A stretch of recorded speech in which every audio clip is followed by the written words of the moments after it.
Հրապարակ թերթը գրում է Երկրապահ կամավորական միության նախագահ Սասուն Միքայելյանին քաղաքացիական պայմանագրի վարչությունը նախօրեին այո է ասել։ Նա ընդգրկվել է քաղաքացիական պայմանագրի նախընտրական ցուցակում որպես падգամավորի թեկնածու։ Երեկ մասնակցել է վարչության նիստին եւ հարցաքննվել վարչության կողմից։ 20 հոգանոց վարչությունից որևէ մեկը հարց չի տվել Միքայելյանին, միայն Նիկոլ Փաշինյանն է հետաքրքրվել։ Եթե պետք լինի կհրաժարվես մանդատից հրամանատար։ Միքայելյանը պատասխանել է. «Կարամ հիմա էլ հրաժարվեմ, մանդատ не так дорогой», որից հետո ձայների մեծամասնությամբ հավանություն են տվել Սասուն Միքայելյանի թեկնածությանը։ Գրում է թերթը։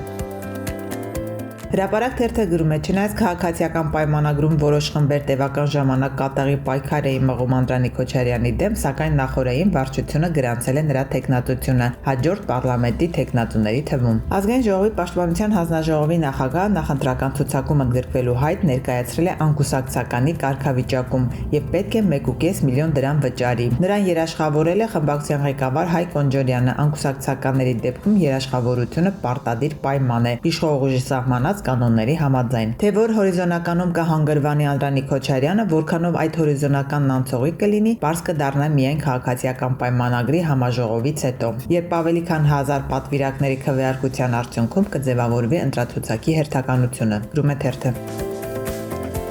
Ժողովուրդ օրաթերթը գրում է իշխանությունը այսօր կառավարության օրակարգում ընդգրկված նախագծերից մեկի միջոցով կլուծարի հոգևոր մշակութային հանրային հեռուստաընկերությունը, որը 2011 թվականի հունվարից հեռարձակում էր Շողակաթ տեսալսողական ծրագիրը։ Շողակաթ հեռուստաընկերությունը, ինչպես նաև եկեղեցու դեմ արշավը եւ ընկերության գործունեության դադարեցման պահանջը ձևավորվեց այն բանից հետո, երբ մեկնարկեց վարչապետի հրաժարականի պահանջով Բագրատ Սրբազանի պայքարը։ Իշխանություններն ամեն բան անում են, որ վեհափառի ամանորյա շնորհավորանքն անգամ Շողակաթ հեռուստաընկերությամբ չհեռարձակվի։ Գրում է թերթը։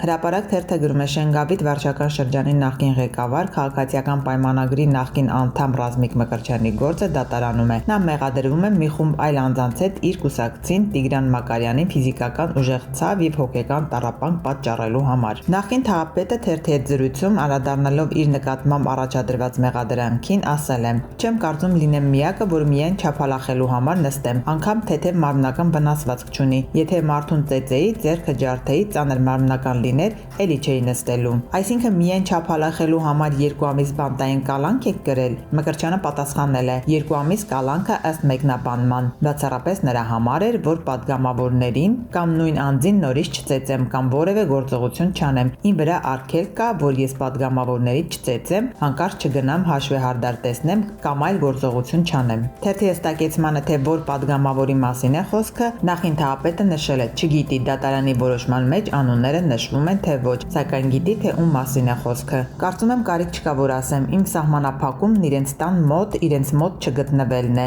Դատարանում բանավոր կերպով դա է խոսակցությունն է եղել, անկեղծ ասած որոշմանը չեմ ծանոթացել, այնքան անհետաքրքիր է»։ Գրում է թերթը։